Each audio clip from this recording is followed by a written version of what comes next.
the We Wreck Records podcast. I think Amy Taylor from Amyl and the Sniffers basically made every other vocalist this year look f***ing boring. Turnstile. I'm a Turnstile fan. Really does remind me of when Nirvana came out. It has that same feeling to me. I am also going with Baltimore hardcore, except I'm going with End It as an East Bay girl. They reminded me of Nerve Agents. I'm gonna go with Miss Haley Williams. My opinion of some of the songwriting and vocal delivery that I think it's fucking awesome. I love goth nonsense. I grew up on it. I am goth nonsense. I would compare it to the Carcass Surgical Steel reunion album, the best Carcass record in fucking 30 years. Such a cool soundtrack to listen to driving around the city late at night. It sounds super futuristic and weird. Welcome to We Wreck Records, a new noise magazine podcast dedicated to the albums that move the needle in music, now and forever. This week we have a very special episode where we bring together the New Noise team to talk about our favorite music of the year. We've got a series of rounds to share with you today.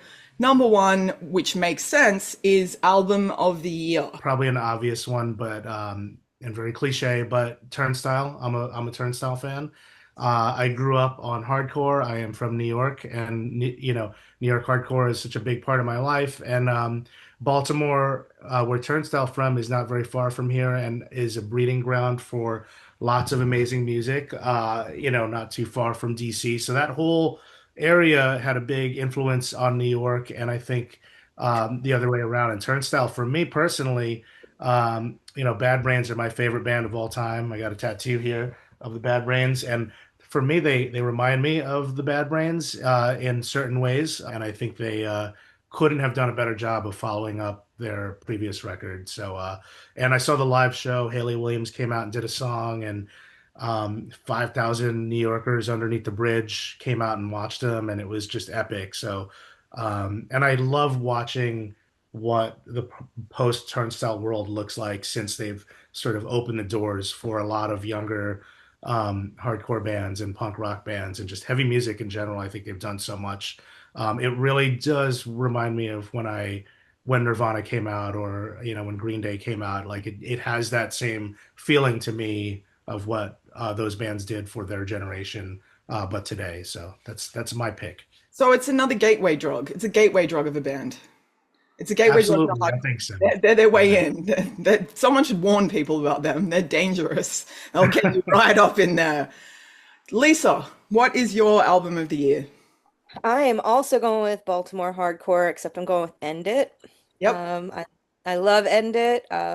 They got me because as an East Bay girl, they reminded me of Nerve Agents. His vocal delivery is like Eric Zen. So, and this new record, Wrong Side of Heaven, I think is fantastic. Every song is really different, and we put them on the cover, so they are my pick. That's your top. How do they make you feel? They put me in a really great mood. Get amongst it. Nathaniel, would you like to jump in and delve into your brain? Oh yeah. Oh look, he brought his vinyl. Dead guy. I carried it upstairs. He carried it upstairs Nice. for us, guys. He carried it upstairs for us. It's no surprise that I'm obviously biased because I did help make a documentary about the band, but that's not why I picked the record. I picked the record because I think in the span of aggressive heavy music specifically, there have been very few reunions of influential bands that have gotten together and culminated a new artistic effort that is as good, if not better, than what they previously had done. I would compare it to the Carcass Surgical Steel reunion album. Of when I heard that, I was just like, oh my God, Carcass just put out the best Carcass record in fucking 30 years. 30 years later, they, like a lot of current bands of, I don't want to call it legacy acts, but reunited musicians The elderly. have realized there's, everything's changing and there's a new audience, and there's young folk, there's our peers, there's everybody in between who love this kind of music. And so I'm really impressed and pumped for those dudes that they get to, like, not only reconnect as friends and pick up where they left off 30 years ago, but continue to go on and have new adventures and share their intense hatred of work. It's a beautiful message. It's a universal message for everyone. Also on the front cover, by the way, we did a front cover. Also on the front cover. And Dead Guy played our first Rough Trade event to celebrate that issue. So shout out to Dead Guy. So they're prophets of anti-employment. Is that their vibe? Oh, totally. You know, someone's got to do it. Like someone's going got to work sucks. Someone's got to fight the power. Addison.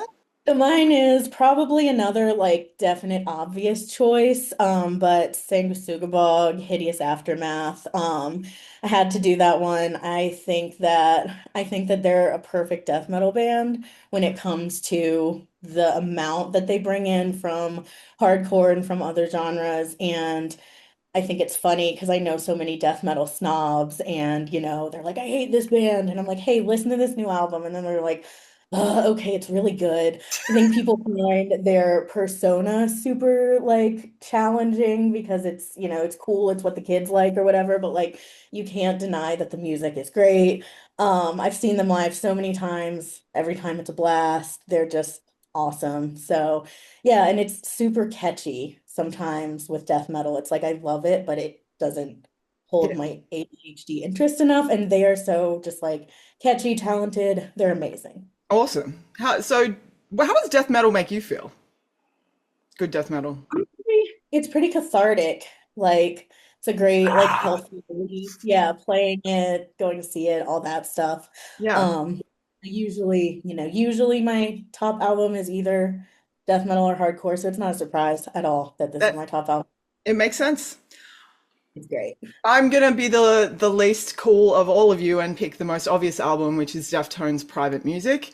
I grew up on Deftones. They were a big part of me growing up. They're a big part of me having my heart broken, and they're a big part of me getting into music. And I love how Chino is like a little wraith. Like I've kind of imagined him like a little spirit boy who kind of comes and sits on your shoulder and kind of sears through things. Like he's got important things to tell you, and he's got like can hold your heart and then bounce around on this like fucking savage ass like groovy thing. And I like that about music. And I think vocals are really important. Obviously, I mean, they're sometimes the most defining characteristic of a band. They shouldn't let's be real, the singing gets all the attention. That's just the way it goes.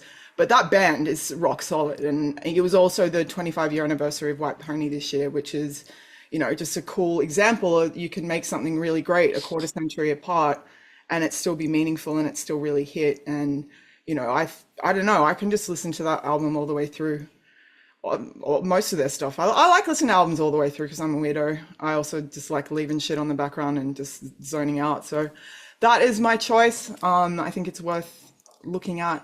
They are rad. Not that anyone needs to be told to check out the Deftones. This show is proudly presented by DistroKid, and we have a special deal for all the musicians out there looking to release their new music fast. DistroKid helps over 2 million musicians around the world release on all major music streaming platforms and YouTube. You keep 100% of your earnings, can access a huge range of features, and if you like this show, support this show by taking advantage of this incredible offer. 30% off your first year with DistroKid. Just head to distrokid.com/VIP/WeWreckRecords. This show is presented by Grillo's Pickles. Grillo's Pickles make the freshest, crunchiest, most delicious pickles. And even if you're not a pickle fan, you should try Grillo's today. Why not? Live a little. You can find them in the refrigerated section of your local grocery store. So chill out and eat a pickle. And it's a really exciting opportunity to introduce you all to everyone. If everyone could go around the room and talk about how you're involved in New Noise and your name and what you love about music the most. Hi, I'm Lisa. I run this stuff.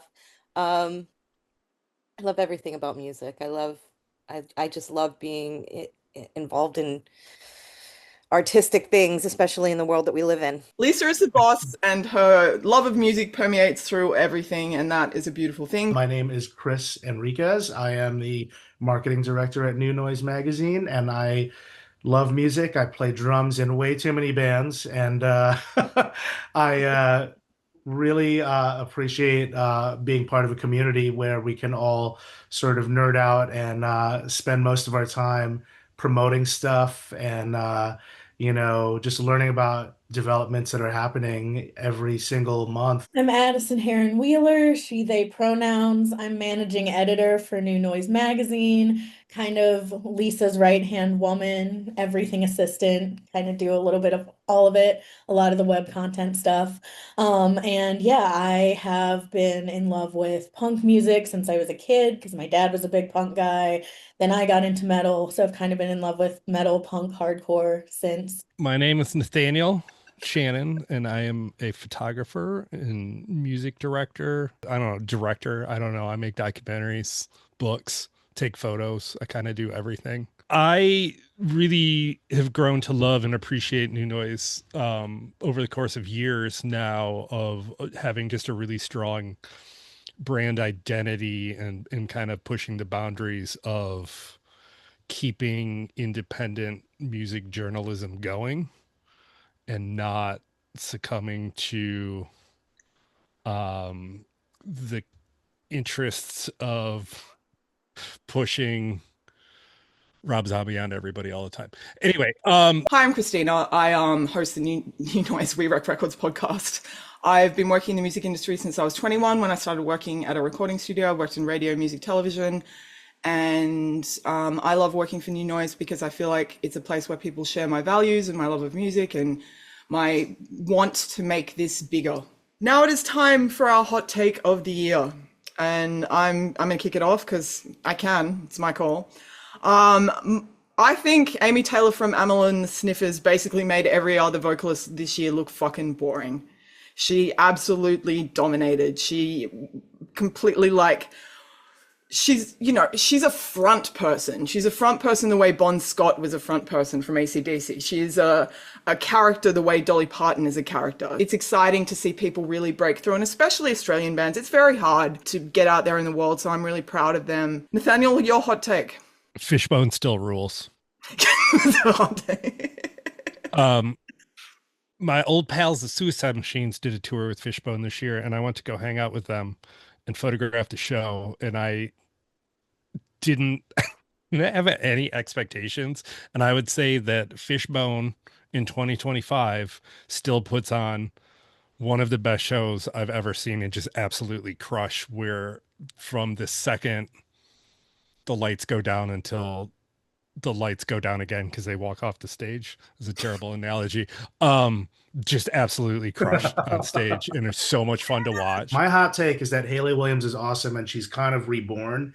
I wasn't somebody who was like a massive Paramore fan, but I actually just really appreciate a lot of the things that she's been doing. Like Nathaniel said, I don't want to misquote her, but I feel like she said something recently at a concert that I read or heard about, like, if you don't support trans people or if you have a problem with them or queer people, then you can just do away with my records and or leave my show. Like, she took a really bold stance on several topics, and that was something that stood out for me because getting into punk rock, there were political messages and positive sort of things attached to their stage banter or the slogans that they would sort of throw on their t-shirts. Like, I think Hayley Williams is aging and doing things in a way that is making a bigger difference. And her music is also evolving. Every musician that's been out there as long as she has should start taking some notes on how to be relevant and evolve politically, socially, and musically, I would say. So props to Hayley Williams. Evolution is important. Evolution is powerful. It's the skins we shed and what is revealed and all that kind of stuff. Addison, your hot take. So my hot take is that Despised Icon still got it. I think their album was a miss for a lot of people for sure. When I saw them live last month, my drummer said, and I quote, "These guys are bumming me out." Gen Z, so I think he was like, "Oh, old dudes are kind of like rapping, like, oh, cringe." But like, I grew up with Despised Icon. I was a major scene kid in high school. I went to high school in the early 20 teens, late 2000s. Like, it totally tracks.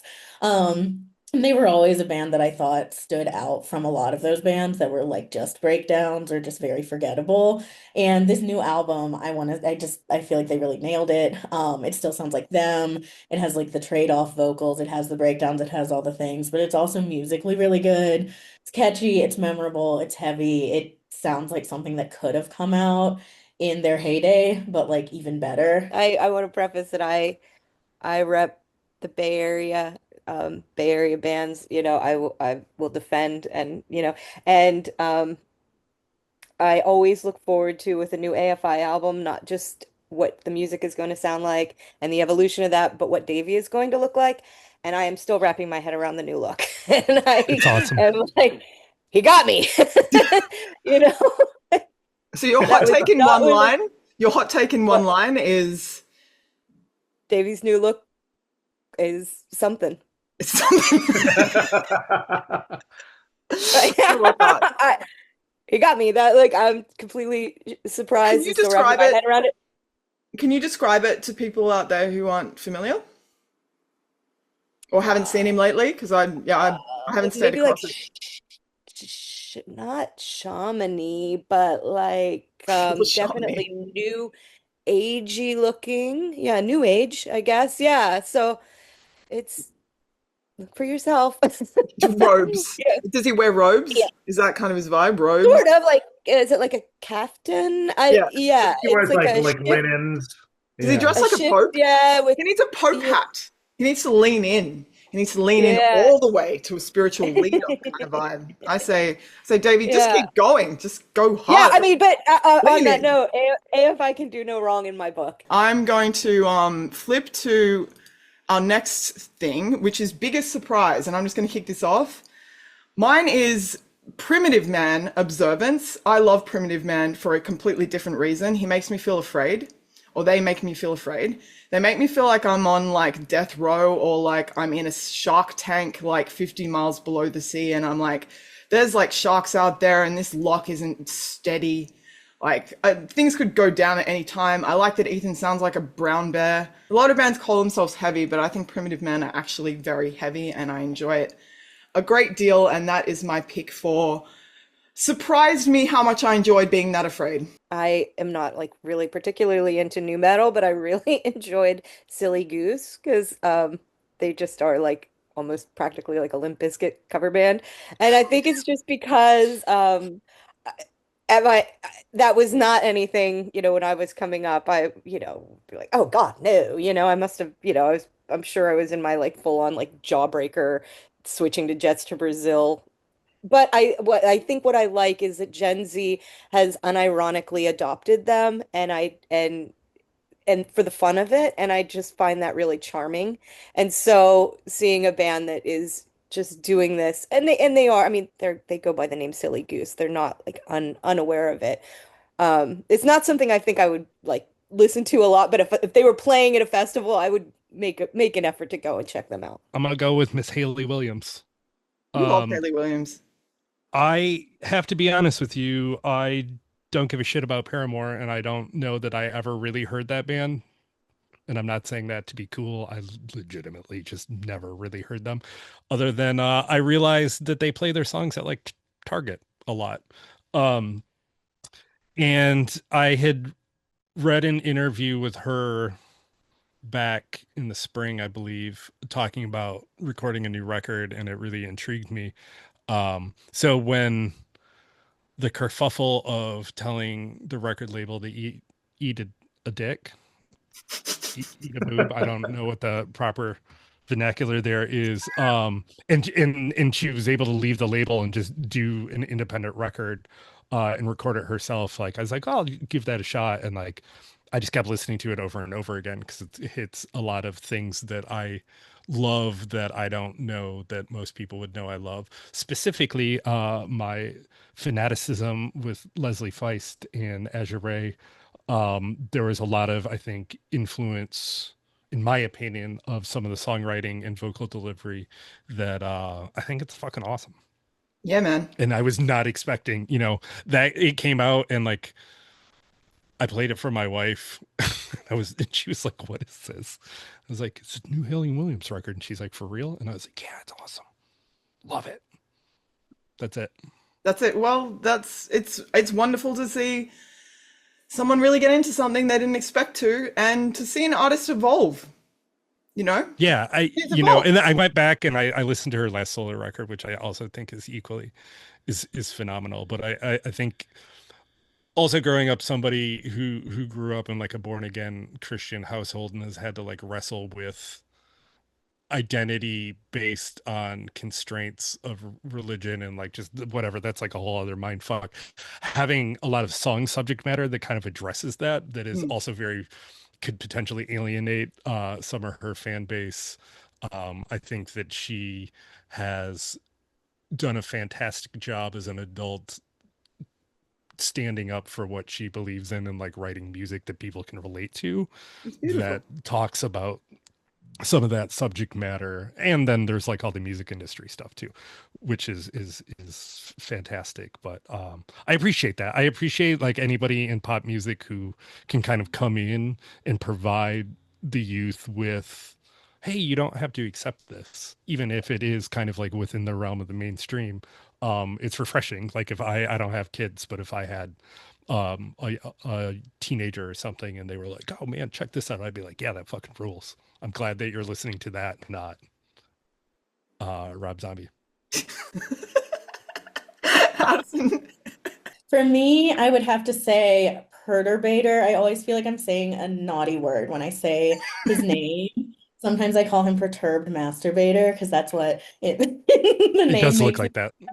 It It does does look look like that. And the album Age of Aquarius, like a lot of bands this year, like AFI, Picture Plane, so many folks kind of pivoted to like the goth sound. Yeah, man. Um, as our associate Julie River would call it goth nonsense. But I love goth nonsense. I grew up on it. My dad was a big fan of like all the early goth stuff, and I just think he did a really interesting job of like nailing that sound, making it his own, making it really catchy, keeping it heavy. It sounds super, I don't, it's like such a cool soundtrack to listen to driving around the city late at night. It sounds super futuristic and weird. And like, I listen to mostly like heavy music, mostly, but then like every now and then I can mix in some goth nonsense to just chill. And Dude, like, this album is I great. am goth nonsense, like in my soul. I am in my inside. So I feel you. The world needs goth nonsense and futuristic soundtracks. Drives where you feel like you're on. Yeah, you're in the future. It's important. These are important things. Chris, what has surprised you? You're a massive maker of music and digester of music. I'm interested to hear what surprised you this year.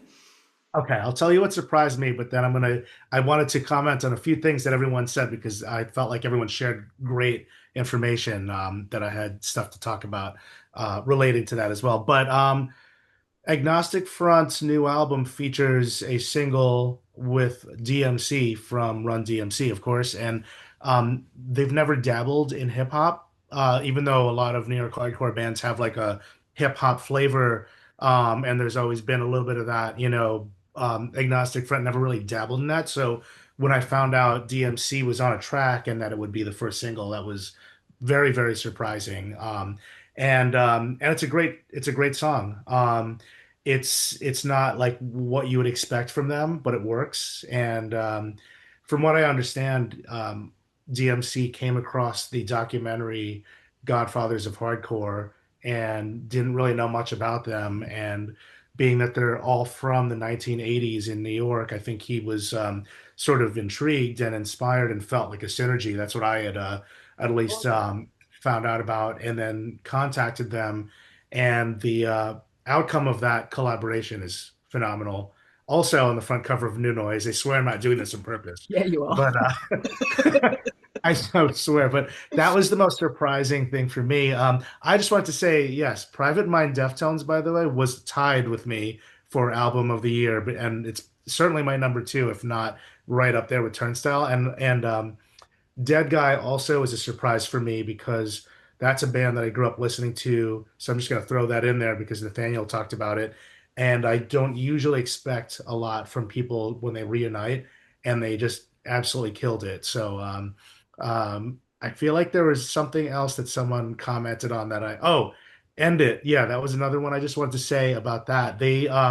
they did a really great cover of this hardcore band, Maximum Penalty, and that was probably one of my most streamed songs of the year. So, and that was also a surprise because I did not expect their first single to be a cover song. So that's my answer for you. It's been really fun hearing about your stuff. Like, I feel like I've got some stuff to delve into, which is always exciting. So appreciate everyone who's been listening to We Wreck Records this year as well. It's the first year of the podcast. So we really appreciate you being a part of it. Really excited at everything that's going to happen in 2026. It's going to be a big year. So this is Lisa, Chris, Addison, Nathaniel, Christina, wishing you an absolutely killer Happy New Year.